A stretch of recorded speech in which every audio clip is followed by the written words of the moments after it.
नमस्कार दोस्तों, सभी को राम राम। दोस्तों, आप सभी उम्मीद अच्छे होंगे। आज अपनी जो क्लास है, ये वीडियो जो है, ये आरसीईटी के महत्वपूर्ण उन 50 प्रश्नों का है जो कि आप लोगों के लिए भंडारा साबित होने वाले हैं। जी हाँ दोस्तों, इसमें कंप्लीट 50 ऐसे प्रश्न हैं जो एग्जाम में आपको बहुत ही ज्यादा सहायता प्रदान करेंगे एग्जाम की दृष्टि से। अब हम दोस्तों पूरे 50 प्रश्नों को एक एक करके समझते हैं। आपको बने रहना है पूरे वीडियो में और सभी प्रश्नों को ध्यान से समझना है।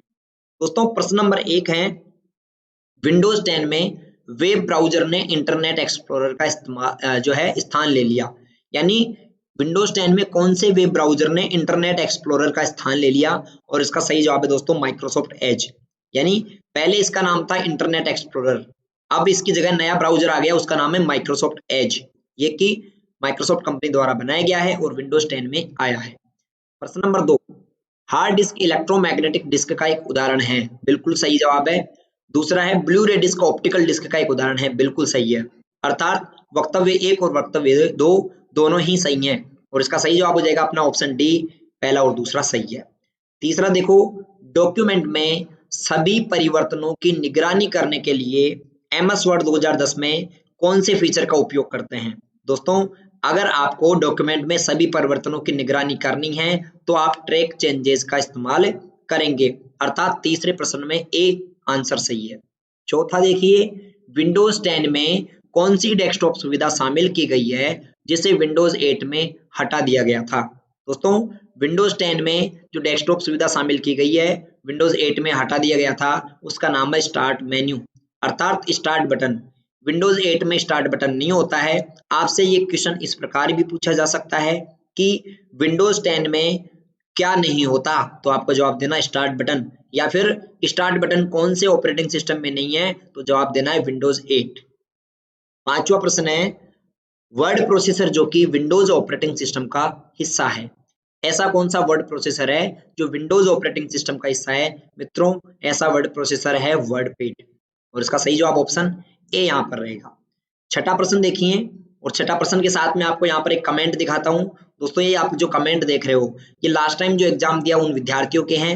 आप इन्हें पढ़ें और देखें कि वैकेंसी ग्रुप के यहाँ से पढ़कर क्या स्टूडेंट वाकई में सही परसेंटेज बनाता है कि नहीं। इनको आप पढ़कर मालूम कर सकते हो। दोस्तों, छठा प्रश्न, कुंजी खालिस्तान कुंजी आपको कर्सर के दाएं ओर के वर्ण हटाने में सक्षम बनाती हैं। यानी कि आपका अगर यहाँ पर एक वर्ड लिखा हुआ है कोई भी, जैसे यहाँ पर मैंने लिखा राम और यहाँ पर मैंने लिखा शर्मा, ठीक है। अब मेरे यहाँ पर एक कर्सर है और इससे मैं राइट साइड के यानी इस साइड के शर्मा को मैं डिलीट अगर करना चाहूँ तो मैं बटन दबाऊंगा दोस्तों डिलीट का, और अगर मैं इस साइड का मिटाना चाहता हूँ तो मुझे यहाँ पर बटन दबाना चाहिए बैक स्पेस। ये बात आपको ध्यान में रखनी चाहिए। तो यहाँ पर सही जवाब हो जाएगा डिलीट। अगला प्रश्न देखिए, सातवां, इनमें से कौन सा सोशल नेटवर्किंग वेबसाइट की श्रेणी में आता है? दोस्तों, आपको ये चेक करना है कि सोशल मीडिया की साइट की श्रेणी में कौन यहाँ पर आते हैं। Facebook, Twitter, LinkedIn, Google, Yahoo, Alexa, Microsoft Edge, Mozilla Firefox, या फिर क्रोम, या फ्लिपकार्ट, अमेजन, या स्नैपडील। इसका सही जवाब है दोस्तों ऑप्शन ए। ये सभी सोशल मीडिया की सोशल नेटवर्किंग की साइट्स हैं और गूगल, याहू और एलेक्सा ये सर्च इंजन है। माइक्रोसॉफ्ट एज, मोजिला फायरफॉक्स ये सभी ब्राउजर हैं और फ्लिपकार्ट, अमेजन और स्नैपडील ये सभी ई कॉमर्स की वेबसाइट्स हैं। ठीक है, तो ये बातें आपको ध्यान रखनी चाहिए। कोई अगर चीज समझ में नहीं आती तो आप बैक करके जाएं, दोबारा से सुन लिया कीजिए, है ना।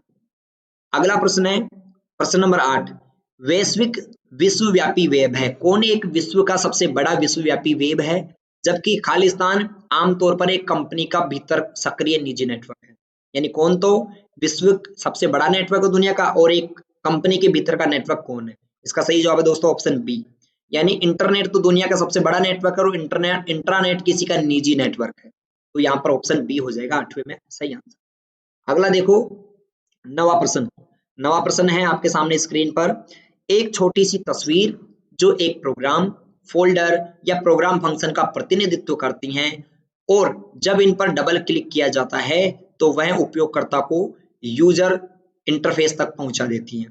तो ये क्या कहलाती है? दोस्तों, इसे हम आइकन कहते हैं। ये किसके बारे में कह रहा है? आप डेस्कटॉप पर देखते हो छोटे छोटे यहाँ पर चिन्ह आपको ऐसे दिखाई देते हैं, इनको हम आइकन कहते हैं। जब इन पे डबल क्लिक करते हो तो ये आपको उस फाइल को खोलने में मदद करते हैं। 10वां प्रश्न है, निम्न में से उपयुक्त विकल्प चुनना है। आपको निम्न में से सही विकल्प बताना है। Mozilla Firefox, safari, Google Chrome ये सभी वेब ब्राउजर हैं। बिल्कुल सही है। Windows 7, Android, Linux operating system के उदाहरण हैं, ये भी सही है। मॉनिटर, प्रिंटर, वेबकैम हार्डवेयर के उदाहरण हैं, ये भी सही है। तो इसका सही जवाब हो जाएगा उपरोक्त सभी, यानी कि यहाँ पर उपरोक्त सभी जो यहाँ पर जो लाइनें लिखी हुई है, वक्तव्य लिखे हुए हैं, सभी सही है। 11वां देखिए, निम्न में से कौन सा वेब ब्राउजर का एक उदाहरण नहीं है। दोस्तों, वेब ब्राउजर का जो उदाहरण नहीं है वो यहाँ पर है इंटरनेट एक्सप्लोरर, तो वेब ब्राउजर है। ओपेरा भी वेब ब्राउजर है। गूगल एक वेब ब्राउजर नहीं है। मोजिला फायरफॉक्स भी एक वेब ब्राउजर होता है। गूगल का जो वेब ब्राउजर है उसका नाम है गूगल क्रोम, ये बात आपको याद रखनी है, गूगल क्रोम। तो यहाँ पर गूगल तो सर्च इंजन है, तो ऑप्शन सी सही जवाब रहेगा। आगे है एमएस एक्सेस 2010 में इंडेक्स प्रॉपर्टी कौन सी है। इनमें से एमएस एक्सेस की इंडेक्स प्रॉपर्टी कौन सी है? No, yes no duplicate, yes duplicate okay, या उपरोक्त सभी। इसका सही जवाब है दोस्तों यस नो डुप्लीकेट, यानी एक इंडेक्स में डुप्लीकेट चीजें इसमें नहीं आती हैं, तो ये इसका रहेगा यस नो डुप्लीकेट्स। आगे 12वां प्रश्न के बाद 13वां है, HTML बनाने के लिए, यानी HTML क्या बनाने के लिए काम में आता है? और इसका सही जवाब है दोस्तों web page. HTML web page बनाने के काम में आता है, वेबसाइट बनाने के काम में आने वाली एक भाषा का नाम है। दोस्तों, अगर आप चैनल पर नए हैं और आप इसी प्रकार के वीडियोस जानना चाहते हैं, देखना चाहते हैं, सीखना चाहते हैं, और आप कंप्यूटर को बेहतरी बारीकियों से उसके हैक्स सीखना चाहते हैं, तो आप चैनल को सब्सक्राइब जरूर कर लेना। आपको ऐसे शॉर्ट्स के रूप में छोटे छोटे वीडियो मिलते रहेंगे।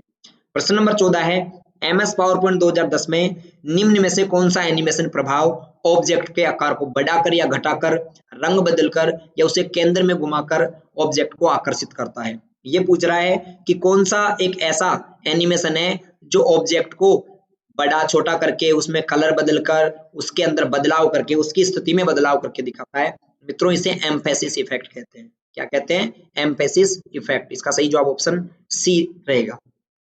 अगला है, निम्न में से सबसे सही कथन का चयन करो। सबसे सही विकल्प कौन सा है? ब्लूटूथ की संचार सीमा वाईफाई की तुलना में उच्च है। गलत है, ब्लूटूथ कम रहता है, वाईफाई ज्यादा सीमा रहती है। अगला है, कोएक्सियल केबल में दो स्वतंत्र इंसुलेटेड तार होते हैं जो कि ट्विस्टेड होते हैं। गलत, ये भी गलत है, कोएक्सियल में ऐसा नहीं होता, ऐसा ट्विस्टेड पेयर वायर में होता है। तीसरा है, माइक्रोसॉफ्ट वन ड्राइव क्लाउड आधारित फाइल शेयरिंग सिस्टम है। ये बिल्कुल सही है, तो इसका सही जवाब ऑप्शन सी हो जाएगा कि माइक्रोसॉफ्ट वन ड्राइव क्लाउड आधारित एक फाइल शेयरिंग सिस्टम है। 16वां, निम्न में से कौन सा केसलेस लेनदेन का समर्थन करता है? यानी जिसमें आपको केस नहीं देना पड़ता, बिना केस के पेमेंट कहां पर हो जाता है? नेट बैंकिंग से, क्रेडिट कार्ड से, डेबिट कार्ड से, सभी, उपरोक्त सभी इसका सही जवाब है, मतलब ऑप्शन डी। अगला देखिए आप, टॉगल कुंजी है, इनमें से कौन सी एक टॉगल की है? कैप्स लॉक, और उसके बाद है नम लॉक, स्क्रॉल लॉक और उपरोक्त सभी। इसका सही जवाब है दोस्तों उपरोक्त सभी। ये सभी टॉगल कुंजी ऐसे बटन को कहते हैं जिनमें बंद और चालू करने का ऑप्शन होता है, जिन्हें ऑन ऑफ किया जा सकता है। तो नम लॉक, स्क्रॉल लॉक और कैप्स लॉक तीनों ये ऐसे होते हैं। 18वां है, विंडोज 10 के लिए इनबिल्ट एक रियल टाइम एंटीवायरस, उसका नाम क्या है? यानी विंडोज 10 को जब आप इंस्टॉल करते हो तो उसके साथ ही एक एंटीवायरस भी इंस्टॉल हो जाता है, उसको हम दोस्तों क्या कहते हैं? और इसका सही जवाब है दोस्तों विंडोज डिफेंडर। उस एंटीवायरस का नाम है विंडोज डिफेंडर। अगला है, कंप्यूटर पीडी में VLSI प्रौद्योगिकी के साथ IC का उपयोग किया गया है। यानी VLSI IC के साथ कौन सी पीडी में आई थी? तो आपको पता रखना है कि VLSI दोस्तों CPU को कहते हैं, ठीक है ना। IC जब VLSI के साथ लॉन्च हुई थी तो वो CPU लॉन्च हुआ था, ये चौथी पीढ़ी में ऐसा हुआ था, कंप्यूटर की 4th जनरेशन में। 20वां प्रश्न है, निम्न में से कौन सा कंप्यूटर सिस्टम के हार्डवेयर का उदाहरण है? यानी कंप्यूटर में हार्डवेयर उदाहरण कौन सा है? दोस्तों इनपुट और आउटपुट हार्डवेयर के उदाहरण है, ठीक है। MS वर्ड और एक्सेल ये एप्लीकेशन सॉफ्टवेयर के उदाहरण है, और MS पेंट और मैथ टूल ये भी आपके एप्लीकेशन सॉफ्टवेयर हैं, और गूगल क्रोम, मोजिला फायरफॉक्स ये आपके ब्राउजर के उदाहरण हैं। वैसे ब्राउजर भी एक एप्लीकेशन सॉफ्टवेयर होता है। अगला प्रश्न है 21वां प्रश्न है, निम्न में से कौन सा सॉफ्टवेयर का उदाहरण नहीं है? MS वर्ड तो दोस्तों एक सॉफ्टवेयर है, एंटीवायरस भी एक सॉफ्टवेयर है, स्कैनर एक सॉफ्टवेयर नहीं है, हार्डवेयर है, और प्रिंटर का ड्राइवर भी सॉफ्टवेयर होता है। ड्राइवर यहाँ पर प्रिंटर नहीं पूछ रहा, प्रिंटर ड्राइवर यानी उसका सॉफ्टवेयर। स्कैनर एक हार्डवेयर होता है, ठीक है ना। और हार्डवेयर में कैसा डिवाइस होता है? इनपुट डिवाइस होता है, ये बात ध्यान रखना। अगला है 22वां, खालिस्तान डिस्क पर एक नामित स्थान है जहां फाइलों को स्टोर कर सकते हैं। यानी कि हम फाइलों को कहां पर स्टोर कर सकते हैं मित्रों, हम फाइलों को फोल्डर में स्टोर कर सकते हैं। ध्यान रखना, एक ऐसी जगह है जहां पर हम बहुत सारी फाइलों को स्टोर कर सकते हैं, उसे हम फोल्डर कहते हैं। ये बात आपको मालूम होनी चाहिए। 23वां प्रश्न, एमएस एक्सेल में छोटे चार्ट एक सेल में एम्बेडेड होते हैं जो कि दृश्य प्रवृत्ति सारांश देने के साथ साथ डेटा को भी दर्शाते हैं। यानी ऐसे चार्ट जो एक सेल के अंदर ही बन जाते हैं। इन चार्ट्स को दोस्तों पता है क्या कहते हैं, इन चार्ट्स को स्पार्क लाइंस कहा जाता है। क्या कहा जाता है, स्पार्क लाइंस। ऐसे चार्ट जो केवल एक ही सेल में बन जाते हैं स्पार्क लाइन कहलाते हैं। अगला है 24वां, निम्न में से कौन सा उपकरण है जो कि एक स्थायी पठनीय प्रारूप में जानकारी प्रदान करता है जिसे हार्ड कॉपी कहते हैं। मतलब हार्ड कॉपी प्रिंट करने वाला जो एक डिवाइस है उसका नाम है दोस्तों प्रिंटर। क्या नाम है, प्रिंटर। पर प्रिंटर तो इधर ऑप्शंस में कोई नहीं है, तो मोडेम नहीं हो सकता, कीबोर्ड नहीं हो सकता, मॉनिटर नहीं हो सकता, तो इस उपरोक्त में से कोई नहीं इसका सही आंसर हो जाएगा। 25वां प्रश्न देखिए, 25वां प्रश्न है एमएस एक्सेल 2010 में फिल्टरिंग रिकॉर्ड का उपयोग क्या है। यानी फिल्टर क्या काम में आता है मित्रों, फिल्टर केवल उसी डेटा को देखने की अनुमति देता है जिसे आप देखना चाहते हो और उस पर आप काम करना चाहते हो, अर्थात अनवांटेड डेटा को ये हटा देता है। तो इसका सही जवाब ऑप्शन ए हो जाएगा। यानी फिल्टर क्या करता है, वैल्यू को छांटने का कार्य करता है। अगला देखिए 26वां प्रश्न, 26वां प्रश्न है यदि आपके सिस्टम पर विंडोज फायरवॉल बंद हो जाए तो क्या हो सकता है। अगर आपके कंप्यूटर में दोस्तों विंडोज फायरवॉल बंद हो जाएगा तो ऐसी कंडीशन में पता है क्या होगा, आपका कंप्यूटर जो है ना वो हैकर्स के लिए, दुर्भावनापूर्ण सॉफ्टवेयर के लिए, क्षति के लिए ज्यादा संवेदनशील हो सकता है। मतलब आपके कंप्यूटर को कोई जल्दी से नुकसान पहुंचा सकता है। 27वां प्रश्न है किसी डॉक्यूमेंट में नया अनुच्छेद यानी नया पैराग्राफ लेना है तो कौन सा बटन दबाओगे। दोस्तों नया पैराग्राफ लेने के लिए एंटर बटन दबाया जाता है कीबोर्ड से। एंटर से क्या खुलता है, नया पैराग्राफ खुल जाता है। 28वां प्रश्न है निम्न में से कौन सा शब्द एमएस वर्ड से संबंधित नहीं है। कौन सा शब्द है जो एमएस वर्ड से संबंधित नहीं है, क्लिप आर्ट एमएस वर्ड से संबंधित नहीं है, सॉरी है, प्रेजेंटेशन नहीं है, हेडर फुटर है, बुकमार्क हाइपरलिंक है। यानी प्रेजेंटेशन किससे संबंधित है दोस्तों, पावर पॉइंट से। प्रेजेंटेशन आपका पावर पॉइंट से संबंधित है। ओके। 29वां प्रश्न, वेब ब्राउजर में खाली स्थान पर वांछित संसाधन का यूआरएल इनपुट प्रदर्शित करें। अर्थात एक आपका वेब ब्राउजर है उसमें कौन सी जगह आपका दिखाई देता है, यूआरएल। यहां पर दिखाई देता है यूआरएल, यूआरएल इस जगह को दोस्तों एड्रेस बार कहते हैं। क्या कहते हैं, एड्रेस बार। जहां पर यूआरएल दिखाई देता है उसको एड्रेस बार कहा जाता है। 30वां प्रश्न, 30वां प्रश्न जानने से पहले कहना चाहूंगा जितने विद्यार्थी देख रहे हैं एक बार वीडियो को लाइक जरूर कर दें, ठीक है। आगे चलते 30वें प्रश्न में, एमएस वर्ड 2010 में निम्न में से कौन सा विकल्प पृष्ठ की सामग्री के पीछे छवि डालता है। ठीक है, यानी पृष्ठ की सामग्री के पीछे अगर कोई भी टेक्स्ट या छवि डालता है उसे हम वाटरमार्क कहते हैं। तो ऑप्शन सी इसका सही जवाब रहेगा यहाँ पर। अगला देखिए 31वां प्रश्न, ऑप्टिकल डिस्क का एक उदाहरण है। यानी ऑप्शंस में से आपको ये बताना है कि कौन सा एक ऑप्टिकल डिस्क का उदाहरण है, हार्ड डिस्क, रोम, रैम या सीडीआर। और इसका सही जवाब मैं आपको बताना चाहूंगा दोस्तों, ऑप्टिकल डिस्क आपका होता है सीडी। और सीडी के अलावा कौन कौन सा होता है दोस्तों, सीडी के अलावा होता है डीवीडी और एक होता है आपका ब्लू रे डिस्क। ठीक है, ये भी आपका क्या होता है, ऑप्टिकल डिस्क का उदाहरण है। 32वां प्रश्न है, सबसे उपयुक्त और सही विकल्प चुने। ठीक है दोस्तों, यहाँ पर ये जो वीडियो है ये टॉप 50 वीडियो है। इसमें टॉप ऐसे 50 प्रश्न हैं जो कि आपके एग्जाम में बहुत ज्यादा सहायता प्रदान करने वाले हैं। ठीक है, सबसे उपयुक्त और सही विकल्प कौन सा है, कंट्रोल और अल्ट कुंजी का संयोजन कुंजी कहते हैं, बिल्कुल सही है। कहते हैं कैप्स लॉक, नम लॉक और स्क्रॉल लॉक को टॉगल कुंजी कहते हैं, बिल्कुल सही है। तो उपरोक्त ए और बी दोनों सही जवाब है। 33वां देखिए, एमएस वर्ड 2010 में निम्न में से कौन सा अलाइनमेंट विकल्प बाएं और दाएं जो है मार्जिन के बीच अनुच्छेद की प्रत्येक पंक्ति को अलाइन कर देता है तथा दाएं बाएं किनारों को उत्पादन कर देता है। ठीक है, ये कह रहा है कि आपके अगर पेज में मार्जिन के बाद भी आपको पैराग्राफ के जो है ये वाली लाइनें हैं इनको बराबर करना है इधर और इधर से। ठीक है, मार्जिन के बाद इनको बराबर करना है इधर और इस साइड से, तो आप किसका इस्तेमाल करोगे दोस्तों, आप जस्टिफाई अलाइनमेंट का इस्तेमाल करोगे। बराबर करता है कौन, जस्टिफाई अलाइनमेंट। आगे है 34वां प्रश्न, आप अपने विंडोज 10 डिवाइस को खालिस्तान पर क्लिक करके स्लिप मोड या शटडाउन या रीस्टार्ट कर सकते हैं। यानी कौन सा बटन है जो आप दबाओगे जिससे क्या हो जाएगा, स्लिप मोड हो जाएगा, रीस्टार्ट हो जाएगा या शट डाउन हो जाएगा। और इसका सही जवाब है दोस्तों पावर बटन। विंडोज 10 में पावर बटन के साथ ऐसा कर सकते हैं। किस प्रकार का व्यक्तिगत ईमेल खाता आमतौर पर अपने कंप्यूटर पर ईमेल डाउनलोड करने के काम में आता है? मित्रों, ईमेल डाउनलोड करने के जो काम में आता है उसको हम POP3 कहते हैं। क्या कहते हैं? POP3। याद रखना, MS एक्सेल में माइक्रोसॉफ्ट एक्सचेंज तो एक जो है व्यापारिक खाता होता है। व्यापारिक खाता कौन सा होता है? व्यावसायिक या व्यापारिक कह सकते हैं माइक्रोसॉफ्ट एक्सचेंज को। और POP3 ईमेल डाउनलोड करने के काम में आने वाला प्रोटोकॉल है। और POP का पूरा नाम होता है पोस्ट ऑफिस प्रोटोकॉल। 36वां प्रश्न है, खालिस्तान को आमतौर पर इंटरनेट पर यातायात निर्देशन के काम में लगाया जाता है या इस्तेमाल किया जाता है। यानी इंटरनेट पर यातायात को जो है निर्देशन कौन करता है दोस्तों? राउटर। राउटर इंटरनेट का ट्रैफिक पुलिस है। ऐसा याद रखो कि इंटरनेट पर राउटर क्या करता है? ट्रैफिक को मैनेज करने वाला एक ट्रैफिक पुलिस है। अगला 37वां, FAT का पूरा नाम क्या है दोस्तों? FAT का पूरा नाम फाइल एलोकेशन टेबल है। फाइल एलोकेशन टेबल, ये बात आपको ध्यान रखनी चाहिए। और ये प्रश्न सारे 50 प्रश्न मेरे द्वारा बनाए गए हैं आप लोगों के लिए, जो कि महत्वपूर्ण है एग्जाम की दृष्टि से, और इन्हें पढ़कर आपकी बहुत अच्छी तैयारी हो जाएगी, ऐसा समझो। यूट्यूब क्या है दोस्तों?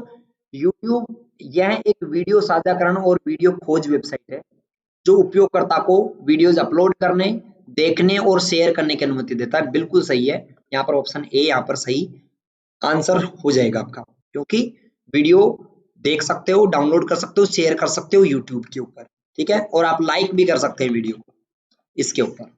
आगे 39वां प्रश्न, इनमें से पेन ड्राइव की विशेषता नहीं है। कई बार कई विद्यार्थी क्या कहते हैं, सर आपके यहाँ से, जो पुराने विद्यार्थी वो उनके कमेंट्स में पढ़ता हूँ, उन्होंने कहा कि सर आपके यहाँ से जब हम पढ़े तो आपके यहाँ से क्वेश्चंस तो एग्जाम में मिलते ही हैं, पर आपके यहाँ से ऑप्शंस भी हूबहू मिल जाते हैं, ऐसे कैसे? 4 ऑप्शंस भी सेम टू सेम। तो उनको ऐसा लगता है कि या तो सर आपके पास कुछ दिनों पहले ही पेपर आ जाता है, 5-10 दिन पहले ही, या फिर एग्जामिनर जो क्वेश्चन पेपर बनाता है वो आपकी वीडियोस देखता होगा। तो मैंने ऐसा कहा कि ऐसा कुछ भी नहीं है, ये सब तो एक्सपीरियंस के माध्यम से हम बना देते हैं और इसी माध्यम से वहां पर ऑप्शंस भी मिल जाते हैं, ठीक है। तो ये एक एक्सपीरियंस, एक अनुभव की बात होती है। इनमें से पेन ड्राइव की विशेषता नहीं है। कौन सी पेन ड्राइव की विशेषता नहीं है? यह ऑप्टिकल ड्राइव का एक उदाहरण है, ठीक है। दूसरा, यह USB पोर्ट के माध्यम से जुड़ता है, यह पोर्टेबल डिवाइस है, इसे डिस्कनेक्ट करना बहुत ही आसान है और सुरक्षित कहीं से भी ले जा सकते हैं। बिल्कुल सही है, ये भी सही है, ये भी सही है, ये भी सही है। ऑप्टिकल डिस्क नहीं है, ये ध्यान रखना। ऑप्टिकल तो CD, DVD और ब्लू रे डिस्क होती है। 40वां प्रश्न है, कौन सी कीबोर्ड शॉर्टकट को चयनित आइटम का नाम बदलने के काम में लेते हैं? यानी रीनेम करने की शॉर्टकट क्या है दोस्तों? रीनेम करने की शॉर्टकट होती है F2। F2 बटन आप दबाएंगे तो रीनेम हो जाएगा, ठीक है। अगर कोई प्रश्न समझ में नहीं आता तो आप दोबारा से बैक करके चलाकर देख लिया कीजिए ना, आपको अच्छे से समझना है वीडियो को, एक एक क्वेश्चन को ध्यान से पढ़ना है। बहुत महत्वपूर्ण प्रश्न आप लोगों के लिए बनाया हूँ। प्रधानमंत्री जनधन योजना में खाता खुलाने के लिए कितनी राशि चाहिए दोस्तों? प्रधानमंत्री खाता अगर आप खुलवाना चाहते हो जनधन योजना में, तो शून्य राशि चाहिए, 0 राशि में खाता खुल जाएगा। राज ई वॉलेट को अन्य क्या कहा जाता है दोस्तों? डिजिटल दस्तावेज प्रबंधन, यानी डिजिटल डॉक्यूमेंट मैनेजर इसे कहा जाता है। अगला 43वां प्रश्न है, माइक्रोसॉफ्ट वन ड्राइव को विंडोज का उपयोग होता है, यानी कौन सी विंडोज में माइक्रोसॉफ्ट वन ड्राइव का इस्तेमाल किया जा सकता है दोस्तों? विंडोज 8 में, विंडोज 10 में, या फिर ए और बी दोनों में? इसका सही जवाब है दोस्तों ए और बी दोनों में माइक्रोसॉफ्ट वन ड्राइव का इस्तेमाल किया जा सकता है। Microsoft one drive cloud storage होते हैं, क्लाउड स्टोरेज होते हैं, ये ध्यान रखना। क्लाउड स्टोरेज यानी ऑनलाइन जहां पर हम डेटा स्टोर कर सकते हैं, और ये हमें क्लाउड स्टोरेज दोस्तों में 15 GB तक फ्री डेटा सेव करने की सुविधा देते हैं। 44वां प्रश्न है, एक ऑनलाइन इलेक्ट्रॉनिक हस्ताक्षर सेवा है, यानी कौन सी एक ऑनलाइन डिजिटल सिग्नेचर सेवा है? और इसका सही जवाब है दोस्तों राज ई साइन, राजस्थान इलेक्ट्रॉनिक सिग्नेचर। ये सेवा आपको ऑनलाइन सेवा करने की अनुमति देता है। 45वां है, बेरोजगारों को पंजीकृत करने के लिए जो BRSY योजना है, इसके तहत ब्याज दर कितनी लगती है दोस्तों? 4% ब्याज दर लगती है। कितनी? 4% ब्याज दर, ये बात आपको ध्यान में रहनी चाहिए।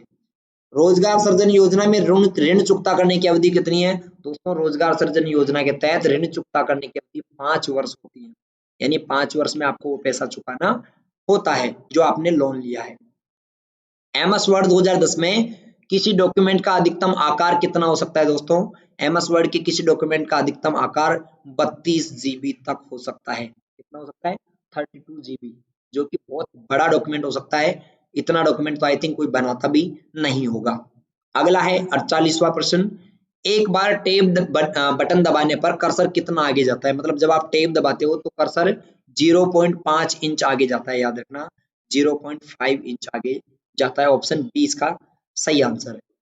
50वां प्रश्न देखिए, MS वर्ड 2010 में डिफॉल्ट व्यू कौन सा होता है? यानी माइक्रोसॉफ्ट वर्ड का डिफॉल्ट व्यू कौन सा है? अपने आप जो व्यू होता है मित्रों, इसका जो डिफॉल्ट व्यू होता है वो होता है प्रिंट लेआउट व्यू, यानी इसे हम मुख्य एडिटिंग व्यू भी कहते हैं। क्या कह सकते हैं? मुख्य एडिटिंग व्यू। ठीक है। 50वां प्रश्न है, MS वर्ड 2010 में पैराग्राफ का फर्स्ट लेटर कैपिटल प्रदर्शित करने के लिए किसका प्रयोग करेंगे? दोस्तों, अगर आप किसी पैराग्राफ का पहला अक्षर बड़ा लिखना चाहते हो, 3 लाइन के बराबर बड़ा लिखना चाहते हो, तो उसके लिए आप किसका यूज करेंगे? ड्रॉप कैप का इस्तेमाल करेंगे। अर्थात ऑप्शन सी सही जवाब है, ड्रॉप कैप। ऐसे करके 50 प्रश्न आपके यहाँ पर सही हुए। 50 में से कितने प्रश्न आपने सही किए? आपके नाम के साथ कमेंट करें और कहाँ से आप इस वीडियो को देख रहे हैं, अपना नाम, कहाँ से आप देख रहे हो और कितने प्रश्न आपके सही हुए, कमेंट जरूर करें। दोस्तों, वीडियो अच्छा लगा तो लाइक कीजिए, चैनल पर सब्सक्राइब जरूर करके जाइए। मिलते हैं अगले वीडियो में, तब तक के लिए गुड बाय, बाय बाय, धन्यवाद। आप सभी अपना अच्छे से ख्याल रखो। Good bye.